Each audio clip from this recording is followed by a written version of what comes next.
Hello everyone, this is Amar Jaiswal and you are watching this channel Maths by Amar Anand। तो सबसे पहले तो सबको happy new year, क्योंकि ये न्यू ईयर का सबसे पहला वीडियो है। एंड इस वीडियो में मैं बॉलीवुड का लाइव टेस्ट आया हुआ है IB ACIU के लिए, मैं उसका वीडियो सॉल्यूशन देने वाला हूँ। सो आगे बढ़ते हैं। एंड आगे बढ़ने से पहले ये मेरे बारे में एक ब्रीफ इंट्रोडक्शन है कि मैंने कौन कौन सा एग्जाम क्वालिफाई किया है, मेरे मैथमेटिक्स में क्या क्या मार्क्स रहे हैं। तो बिना वक्त गवाए हुए वीडियो को स्टार्ट करते हैं, ठीक है। अगर आप वीडियो को पूरा देखोगे तो आप जरूर से जरूर कुछ ना कुछ सीख के जाओगे। लाइव टेस्ट बहुत ज़्यादा हार्ड नहीं था, बट बहुत सारे क्वेश्चंस में बहुत ज़्यादा वक्त बचाया जा सकता है। तो कैसे कैसे वक्त बच सकता है वो भी मैं सिखाऊंगा, और कुछ क्वेश्चन के बनाने के अच्छे तरीके क्या होते हैं वो भी मैं बताऊंगा, ठीक है। चलिए सबसे पहले सबसे अच्छे क्वेश्चन पे चलते हैं। आप जो ये क्वेश्चन देख रहे हो ये प्रॉफिट एंड लॉस का है, और उसमें आता है, या परसेंटेज में भी बोल सकते हो, उसमें आता है, ठीक है। देखो, a reduction of 30% in the price of rice enables a purchaser to obtain 20 kg more for rupees 210 than the price per kg before reduction was। चावल की कीमत में 30% की कमी होने के बाद एक खरीदार 210 रुपए में 20 केजी अधिक चावल प्राप्त करता है, ठीक है। तो कमी से पहले प्रति किलोग्राम कितनी कीमत थी। ऐसे क्वेश्चन जो है ना काफी अच्छे होते हैं, क्योंकि बहुत सारे बच्चे इसे बना ही नहीं पाते हैं, ठीक है। या कुछ दिन सीखते हैं लेकिन उसके बाद ये भूल जाते हैं। तो सबसे पहले मैं थोड़ा बेसिक इसमें समझाता हूँ, इसका बेसिक नेचर क्या है इस क्वेश्चन का, ठीक है। बेसिक कॉन्सेप्ट क्या है। देखो, प्राइस एंड अमाउंट जो होता है एक दूसरे का इनवर्स प्रोपोर्शन होता है। क्या होता है? इनवर्स प्रोपोर्शन, ठीक है। कैसे, अब मैं इसको समझाता हूँ। मान लो आपके पास 500 रुपए है। कितने रुपए हैं? 500 रुपए फिक्स है। और मान लो अभी कोई भी एक आर्ट की ले लेते हैं, चीनी ले लेते हैं मान लो, ठीक है। चीनी की कीमत मान लेते हैं 25 रुपए पर केजी है, ठीक है। अगर चीनी का दाम 25 रुपए पर केजी है तो 500 रुपए में आप कितनी चीनी खरीद पाओगे? 20 केजी। अगर मैं डिवाइड दूं, 500 रुपए आपके पास 25 रुपए पर केजी चावल है, चीनी है, तो आप कितना केजी खरीद पाओगे? 20 केजी। मान लो अब इसी का दाम घटकर क्या हो गया? 20 रुपए पर केजी हो गया। चीनी की कीमत अब क्या है? 20 रुपए पर केजी, और रुपए आपके पास 500 ही है। तो 500 रुपए में अब कितना केजी आप खरीद पाओगे? देखो, 25 केजी खरीद पाओगे। कितना खरीद पाओगे? 25 केजी। तो मैंने यहाँ क्या देखा कि जैसे ही प्राइस घटा, मतलब प्राइस बोल दो या रेट बोल दो, प्राइस या रेट जैसे ही घटा तो अमाउंट क्या हो गया? इंक्रीज हो गया। तो एक चीज के घटने पे दूसरा चीज अगर इंक्रीज करता है तो वो दोनों एक दूसरे का क्या होता है? Inverse proportion. आई होप यहाँ तक आप लोगों को क्लियर है। तो अब देखो क्वेश्चन यहाँ क्या कर रहा है। चावल की कीमत में 30% की कमी हो गई। मान लो कोई भी चीज जो है अपने आप में क्या होता है? 100%। अब 30% अगर इसमें कमी हो गई तो अब घट के कितना हो गया? 70%। कितना हो गया? 70%। 70% का फ्रैक्शन वैल्यू क्या होता है? 7/10। सबको यहाँ समझ में आ रहा है? आ रहा है। तो हम लोग क्या करते हैं, नीचे वाले को क्या मानेंगे? Original price. क्या मानेंगे? Original price. तो मैं इसको ऊपर नीचे करके लिखता हूँ, यहाँ समझ में आएगा, ठीक है। प्राइस यहाँ लिख देता हूँ, ठीक है। यहाँ लिख देता हूँ ओरिजिनल, और यहाँ लिख देता हूँ न्यू। कोई दिक्कत? कोई दिक्कत नहीं। तो अब जो है ओरिजिनल प्राइस मान लो कितना था? 10 था। ओरिजिनल प्राइस 10 था। नया प्राइस कितना हो गया? 7 हो गया, क्योंकि 30% क्या हो गया? प्राइस में कमी आ गया, राइट। अगर प्राइस का रेशियो 10:7 है, मतलब 10:7 है, तो अमाउंट का रेशियो क्या हो जाएगा? ये देखिए, अमाउंट का रेशियो हो जाएगा 7:10 हो जाएगा। अब प्राइस जैसे ही घटा है तो अमाउंट क्या हो जाएगा? बढ़ जाएगा, राइट। तो देखो जरा ध्यान से कि जैसे ही 30% की कमी हुई ना, तो वो बंदा 20 केजी जो है अधिक चावल खरीदता है। कितना केजी अधिक चावल खरीदता है? 20 केजी। कितना में? 210 रुपए में। पहले 210 में 7 यूनिट चावल खरीदता था, अब 210 रुपए में 10 यूनिट चावल खरीद रहा है। क्वेश्चन का मतलब ये है, ठीक है। तो ये जो डिफरेंस है 3 यूनिट, यही 3 यूनिट किसके बराबर है? ये 20 केजी के बराबर है। किसके बराबर है? 20 केजी के बराबर। तो एक यूनिट का वैल्यू क्या होगा? एक यूनिट का वैल्यू हो जाएगा 20/3 केजी, राइट। अब पूछा जा रहा है कि दाम बढ़ने से पहले जो थी चावल की कीमत कैसे केजी थी। तो दाम बढ़ने से पहले ओरिजिनल जो अमाउंट था वो कितना था? 7। तो 7 यूनिट 7 यूनिट का वैल्यू कितना हो गया 140/3 केजी। ठीक है, इसका मतलब दाम बढ़ने से पहले वो 210 रुपए में कितना केजी खरीद रहा था 140/3 केजी। तो रेट क्या हुआ, द प्राइस पर केजी पूछ रहा है, तो 210 रुपए में 140/3 केजी था, ये रुपए पर केजी। अब इसको अगर डिवाइड दोगे, जीरो जीरो कटा, 7 दूना 14, 7 तिया 21, 3 ऊपर चल जाएगा, 9/2 रुपीज पर केजी, मतलब ये हो गया 4.5 रुपीज पर केजी। ठीक है, तो दाम बढ़ने से पहले कीमत कितनी थी 4.5 रुपीज पर केजी। अच्छा, क्वेश्चन में ये अगर ये पूछ लेता दाम बढ़ने के बाद अब क्या है उसका प्राइस, मतलब उस चावल की कीमत कैसे रुपए पर केजी है।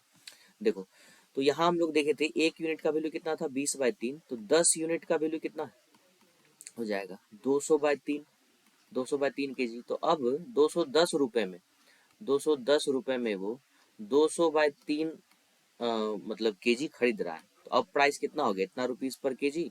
एक जीरो से एक जीरो कटा, 21 तिया 63/20 हो गया, एक जीरो और दे दो यहाँ पे, 2 तिया 6, दुक्का 2, 2 पंचे 10, तो 3.15 रुपीस पर केजी अब अभी का प्रेजेंट कीमत हो गया। लेकिन यहाँ पूछा था ओरिजिनल, तो ओरिजिनल कितना होगा 4.5 rupees per KG. I hope ये आप लोग को समझ में आ गया होगा।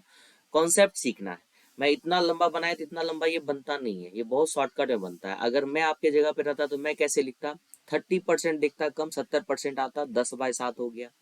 प्राइस इतना घटा तो अमाउंट 3 यूनिट बढ़ा, 3 हो गया 20 यूनिट, तो 7 यूनिट डायरेक्ट लिखता। 140/3 देखता, फिर 210 रुपए में पूछ रहा है, 210 रुपए में इतना ज्यादा हो गया, तो ये 4.5। बस ऐसे सॉल्व होता है एग्जाम में, बट यहाँ पे मैं आप लोग को समझा रहा हूँ, इसलिए एक्सप्लेन करने में इतना लिखना पड़ रहा है। आप लोग को ये नहीं लगना चाहिए कि इतना लंबा कैसे बनेगा एग्जाम में, ऐसा नहीं सोचना है। ठीक है, चलिए नेक्स्ट क्वेश्चन पे चलते हैं। देखो, इस क्वेश्चन का मैं दो मेथड बता दूंगा आप लोग को। ठीक है, एक तो बेसिक मेथड, फिर दूसरा ट्रिक से भी आप लोग बना सकते हो, कैसे तो वो मैं यहाँ समझाता हूँ। ठीक है, बोल रहा है ratio between two number is 9:4। अच्छा, दो नंबर का रेशियो 9:4 है, तो रेशियो वाले पार्ट को हम लोग x मान लेते हैं। तो एक नंबर क्या हो जाएगा 9x, दूसरा नंबर क्या हो जाएगा 4x। अब पूछ रहा है if 5 is added to the larger number obviously 9x है, इसमें 5 अगर हम लोग ऐड कर देंगे, and 1 is subtracted from the smaller number, 1 is subtracted from the smaller number, then the ratio becomes 7:3। तो ये रेशियो कितना हो जाएगा 7:3। ठीक है, तो which of the following statement is are true. तो इसको हम लोग सॉल्व करके x निकाल लेंगे, फिर x का वैल्यू मतलब फिर नंबर हम लोग को पता चल जाएगा, फिर चेक कर सकते हैं। एक रूल तो ये हो गया, दूसरा रूल वो भी मैं बता देता हूँ। ठीक है, सबसे पहले रेशियो देखो, इनिशियली नंबर का रेशियो क्या था 9:4, कोई दिक्कत नहीं है। ठीक है, ठीक है, बाद का रेशियो क्या है, बाद का रेशियो जोड़ने घटाने के बाद, ये 5 जोड़ने 1 घटाने के बाद का रेशियो है 7:3, राइट। तो हम लोग 7:3 ऐसे लिखेंगे। ठीक है, तो पहले वाले नंबर मतलब बड़े वाले नंबर में 5 जोड़ा गया था, तो यहाँ +5 लिख देंगे। ठीक है, दूसरे वाले नंबर में क्या किया गया था 1 घटाया गया था, तो यहाँ पे -1 लिखेंगे। कोई दिक्कत नहीं होना चाहिए। अब इसको क्रॉस मल्टीप्लीकेशन करते हैं, 9 3 जा 27 और 7 चौके 28, कोई दिक्कत। फिर इसको इसे मल्टीप्लाई करो, 5 दिया 15, तो +15 लिखेंगे। 7 इंटू -1 तो क्या हो जाएगा -7। तो हम लोग जनरली घटाते हैं, क्या करते हैं इसको इससे घटाते थे, कितना यूनिट हो गया 1 यूनिट, फिर इसको भी इसमें घटाते हैं। ठीक है, तो घटाने पे क्या आ जाएगा 15 शायद 22 हो जाएगा, ये जुड़ जाएगा एक्चुअली में, 15 -7 तो कितना हो जाएगा 22। दूसरी तरह समझ सकते हो, जब भी ऐसा क्वेश्चन हो अगर दोनों जगह सेम साइन हो, जैसे यहाँ भी प्लस यहाँ भी प्लस, तो सीधे घटा देना। दोनों जगह माइनस हो तो सीधे घटा देना, एक जगह प्लस एक जगह माइनस हो तो दोनों को जोड़ के लिखना है आपको, कितना होगा। यहाँ क्या हो गया 22, तो इस 1 यूनिट का वैल्यू हमको क्या मिला है 22 मिला। ठीक है, अब 1 यूनिट का वैल्यू 22 है। ठीक है, तो इस 9 यूनिट का वैल्यू कितना होगा, 9 दूना 18 और 9 दूना 18 19, 198 हो जाएगा। क्या हो जाएगा 198, ये बड़ा बिग नंबर हो गया। और छोटा नंबर में 4 से गुना करना पड़ेगा ना, 22 चौके 88 हो गया, ये स्मॉलर नंबर हो गया। अब हम लोग ऑप्शन चेक कर देते हैं। The sum of digits of larger number is 18, तो इसको जोड़ के देखिए, 9 1 10 8 18, मतलब ये पहला सही है। The sum of digits of the smaller number is 16, तो 8 8 16, तो ये भी सही है, दोनों सही है, both 1 and 2 are correct. I hope आप लोग को ये समझ में आ गया होगा। पहला मेथड तो आप सॉल्व करने जानते ही हो, ये आप लोग कर लेना खुद से। ठीक है, नेक्स्ट चलते हैं थोड़े अच्छे क्वेश्चन पे।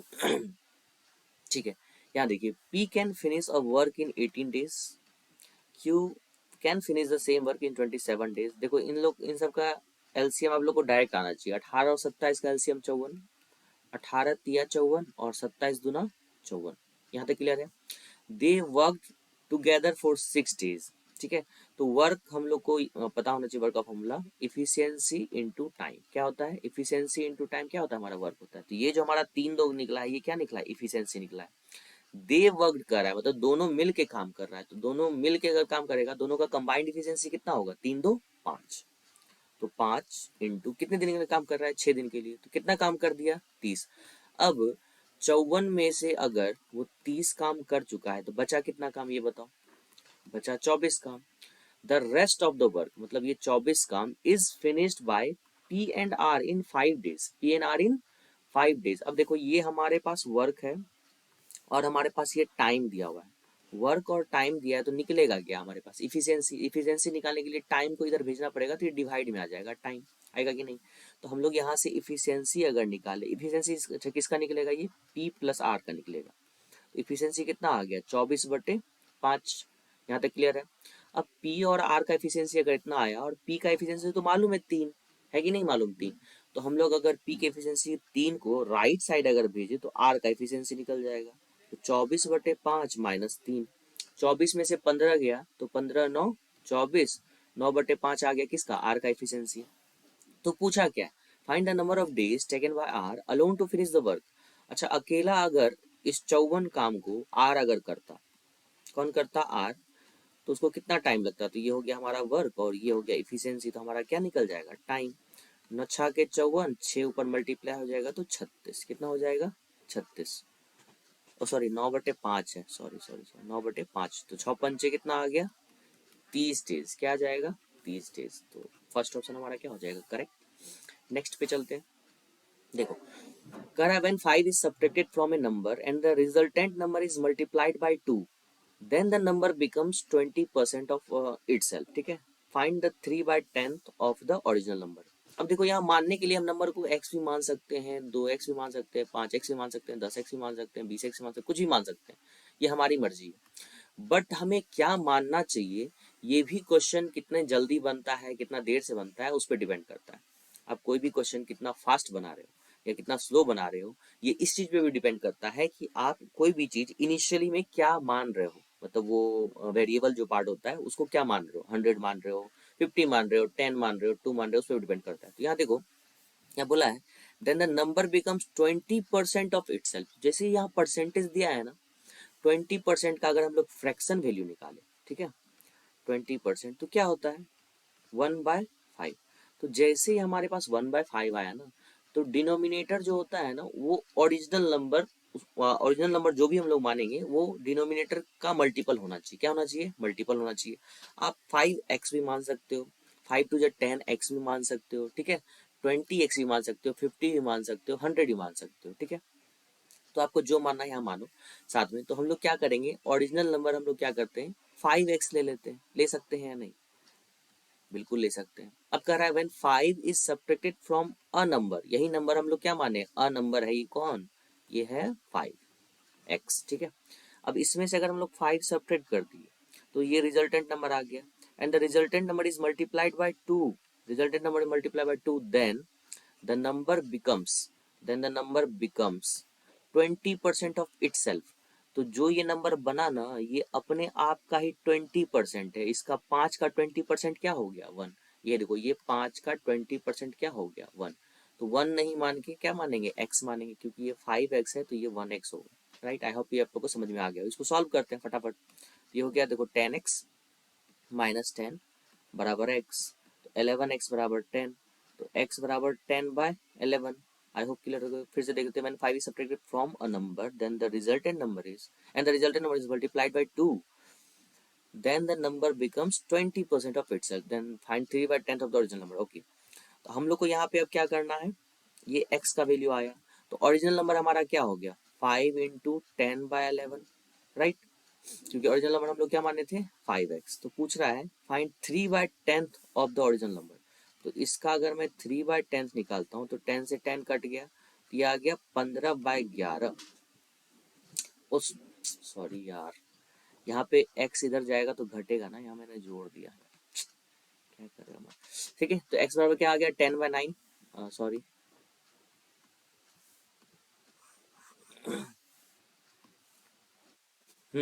तो x बराबर 10/9 है, तो ओरिजिनल नंबर हो गया 50/9, 5 से मल्टीप्लाई कर देंगे, और उसका 3/10 निकालना है, राइट। 10 से 10 कट गया, 3 से 9 कट गया, तो ये आंसर क्या आ गया 5/3, ठीक है। नेक्स्ट क्वेश्चन पे चलते हैं हम लोग। करा shopkeeper marked an article 20% above the cost price. He sold the item for इतना after giving two successive discount of 10% and 5%। तो यहाँ पे मान लो कि उसका जो कॉस्ट प्राइस था ना वो 100 यूनिट था, ठीक है। अब मार्क्ड प्राइस निकालने के लिए इससे 20% ज्यादा चाहिए, तो 100 का 20% होता है 20, 20 जोड़ देंगे तो मार्क्ड प्राइस कितना हो गया 120। ये हो गया सीपी, ये हो गया एमपी। अब इस एमपी पे हम लोग दो सक्सेसिव डिस्काउंट देंगे, 10% का और 5% का। 10% का डिस्काउंट देंगे तो ये कितना हो गया 9/10, मतलब इसका 90%। फिर उस पर 5% का डिस्काउंट दिए, तो 5% का डिस्काउंट मतलब होता है 95%। तो 95% को हम लोग क्या लिख सकते हैं 19/20। तो ये जो हमारा तीनों मल्टीप्लाई होके आएगा यहाँ से यहाँ तक, ये हमारा हो गया एसपी। ये क्या हो गया एसपी, और एसपी तो दिया हुआ है ना 5130, राइट। अब देखो सॉल्व करते हैं इसको।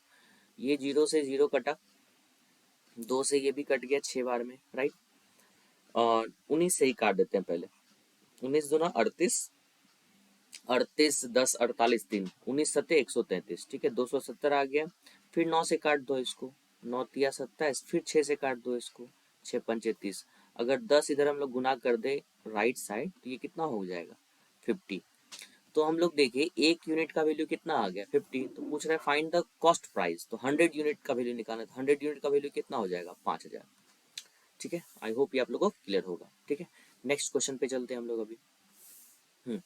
देखो area of square A is 72 square centimetre, side of square B is 1/6 of the side of square A. If area of square B is S square centimetre then find the value of s/10। कुछ नहीं करना है, बहुत ज्यादा calculate नहीं करना है, देखो इजीली बन जाएगा। तो ये जो स्क्वायर ए है ना, इसके साइड को हम लोग स्मॉल ए मान लेते हैं, कोई दिक्कत। देखो तो ए स्क्वायर का वैल्यू कितना आ गया 72, कोई दिक्कत। तो ए का वैल्यू कितना हो जाएगा √72। तो इसको ज्यादा ब्रेक व्रेक नहीं करना, ऐसे रहने देना। अब पूछा देखो side of square B is 1/6 of the side of square A. तो बी का जो साइड होगा वो कितना हो जाएगा इसका 1/6, तो इसका 1/6 कर देते हैं, ऐसे रखते हैं, कुछ नहीं करना है अभी, ठीक है। If the square area of square B is S square centimetre, तो एस का जो वैल्यू आएगा, इसका साइड का स्क्वायर करना पड़ेगा, बी का साइड ये है तो साइड स्क्वायर ही होता है एरिया ना, इसका स्क्वायर करेंगे कितना हो जाएगा 72/6 का स्क्वायर 36, कट के कितना हो गया 2 स्क्वायर सेंटीमीटर। तो पूछ रहा है find the value of s/10। तो s/ अगर 10 निकालेंगे तो इसमें भी 10 से डिवाइड देना पड़ेगा, तो 0 पॉइंट कितना आ गया 2, ठीक है। नेक्स्ट क्वेश्चन पे आते हैं हम लोग। चलो इस क्वेश्चन को देखते हैं। A man covers a distance in 70 minutes with a speed of 28 km/h. What will be his speed if he covers the same distance in 40 minutes? Distance यहाँ सेम बोल दिया है। देखो जब डिस्टेंस हमारा सेम हो, सेम यानी हो कांस्टेंट, सेम यानी कांस्टेंट हो, तो स्पीड जो होता है वो क्या होता है इनवर्सली प्रोपोर्शनल टू टाइम।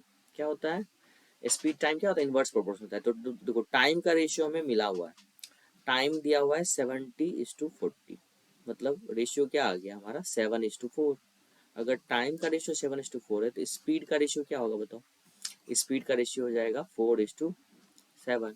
अब पहले केस का स्पीड दिया है 28, मतलब 4 यूनिट का वैल्यू दिया है 28, एक यूनिट का वैल्यू हो गया 7। तो हमें बाद वाले स्पीड निकालना है, तो 7 यूनिट का वैल्यू कितना हो जाएगा 7×7=49 km/h, ठीक है। नेक्स्ट क्वेश्चन पे आते हैं हम लोग। देखो 2 pipe K and L alone can fill a tank in 30 minutes and 60 minutes। K जो है वो भी 30 मिनट में फिल कर सकता है, एंड L जो है ये भी 60 मिनट में फिल कर सकता है। 30-60 का एलसीएम फट से दिमाग में आना चाहिए, राइट। अच्छा एक चीज और है, if there is a leak at the bottom of the tank which can empty it alone in 2 hours। एक और है लीक, लीकेज है बॉटम में, उसको KLM मान लो, ठीक है। वो 2 घंटे में पूरे टैंक को खाली कर सकता है। 2 घंटा मतलब 120 मिनट होता है ना, तो यहाँ थोड़ा माइनस लगा देना, समझ में ये आएगा कि ये लीकेज है, ये पानी को खाली करता है। ये दोनों फिलर पाइप है, ये दोनों क्या है फिलर पाइप, मतलब पॉजिटिव वाला, ये क्या है निगेटिव वाला पार्ट। सबका एलसीएम 120, ऐसे तो 30 और 60 का एलसीएम 60 ले लेते हैं, लेकिन 120 आ गया तो अब 120 लेना पड़ेगा। 30 चौके 120, 60 दूना 120, 120 एकम 120, लेकिन यहाँ -1 लिखेंगे। क्यों -1 लिखेंगे? क्योंकि यार ये लीकेज वाला पाइप है, ठीक है। How much time taken by both pipes to fill the tank with leakage. कहने का मतलब ये है कि तीनों पाइप मिलके टैंक को कितने देर में भर देगा। लिखा गया है कि के और एल जो है दोनों मिलके पाइप को कितने देर में फिल कर देगा विथ दिस लीकेज, ठीक है। पानी बह भी रहा है, ठीक है, फिर भी। तो देखो टोटल हमारा जो कैपेसिटी है, वर्क मान लो 120 हो गया। टोटल इफिशियंसी देखा तो 4 2 6 जुड़ेगा और 1 घट जाएगा, तो कितना हो गया 5, 24 पंचे 120, तो 24 मिनट लग जाएंगे उस टैंक को फिल होने में। क्लियर है? नेक्स्ट पे चलते हैं। A table was sold for a gain of 10%, had it been sold for 500 मोर, a gain of 15% would have been made. पहले 10% गेन पे बेचा जा रहा है, और बोला गया यदि हम 500 रुपया और ज्यादा में बेचते ना, हमको 15% का गेन होता, ठीक है। तो गेन में डिफरेंस कितना हो गया? 5% का। कितने का डिफरेंस हो गया? 5%। यही 5% तो 5,000 है ना, तो 1% का वैल्यू कितना हो गया? 100। और कोई भी चीज अपने आप में 100% होता है, तो 100% का वैल्यू कितना हो गया? 10,000। तो cost price of the table is 10,000 rupees, ठीक है। चलिए नेक्स्ट क्वेश्चन पे चलते हैं हम लोग। देखो, find the unit digit of 7 to the power 231। जैसे ही पता न चले ना कि क्या करना है नहीं करना है ऐसे क्वेश्चन में, देखो जो पावर होता है ना उसको 4 से डिवाइड देना है। किससे डिवाइड देना है? 4 से। मैंने बताया था ना। देखो ऐसे तो बहुत सारे नंबर के सबका साइक्लिसिटी अलग अलग होता है, किसी का साइक्लिसिटी 2 होता है, किसी का साइक्लिसिटी 1 होता है, लेकिन 4 जो होता है ना वो सभी डिजिट का साइक्लिसिटी होता है। इसलिए 4 को याद रखो, सबका अलग अलग याद रखने की जरूरत नहीं है। 4 से अगर इसको डिवाइड दोगे तो 4 पंचे हो गया 20, 4 सत्ते हो गया 28, तो यहाँ क्या बचा? 3। तो जैसे ही जो भी यहाँ पे हमारा पावर में है, इस पावर को तुम रिमाइंडर से चेंज कर सकते हो। तो ये कितना आ गया? 7 टू द पावर 3, 7 सत्ते 49, 49 गुना 7 पूरा मल्टीप्लाई नहीं करना है। 9 सत्ते कितना होता है? 63। तो लास्ट में क्या आ गया? 3। यूनिट डिजिट क्या हो जाएगा? 3। 2 मैंने बता दिया, 3 बता दिया, 4 पे आते हैं, ठीक है। पूछ रहा है एक साथ दुकान टी और यू द्वारा बेची गई गेंदों की कुल संख्या। टी और यू में बेची गई कुल संख्या कितनी है? 400 हो गया इधर, 8 7 15, 550, 10 560 इस टू हाँ। और एक साथ पी और क्यू द्वारा बेची गई इसकी संख्या 2 1 3, 300, 8 4 12, 420।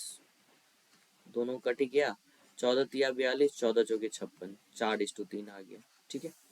नेक्स्ट पे चलते हैं हम लोग। The height of cylinder is 20, H जो है वो 20 है, and the base radius of cylinder is 75% more than it's height. तो रेडियस क्या हो गया हमारा? 20 का 175%।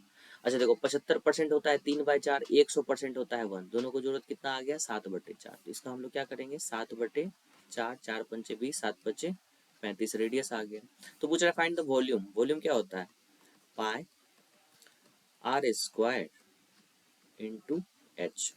देखो पूरा सॉल्व नहीं करना है, 7 पचे 35।